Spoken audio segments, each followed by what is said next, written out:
Realme 16 series currently includes 3 smartphones: Realme 16, Realme 16 Pro, and Realme 16 Pro Plus. These will be joined by the Realme 16T on May 22nd. The Realme 16T will be available in Aurora Green, Starlight Red, and Starlight Black colors. The Realme 16T 5G is shown to sport a flat rear panel, featuring a square-shaped rear camera module.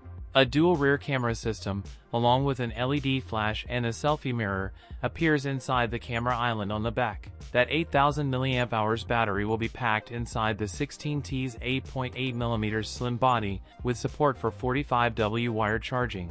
It will also support all-scenario bypass charging. The handset will reportedly be powered by an octa-core MediaTek Dimensity 6300 chipset, shipped with at least 8GB of RAM and Android 16, along with a Mali G57MC2 GPU. The Realme 16T will feature a 6.8-inch display. That's it for today's video. If you enjoyed it, don't forget to like, comment, and subscribe for more content. Thanks for watching, and I'll see you in the next one.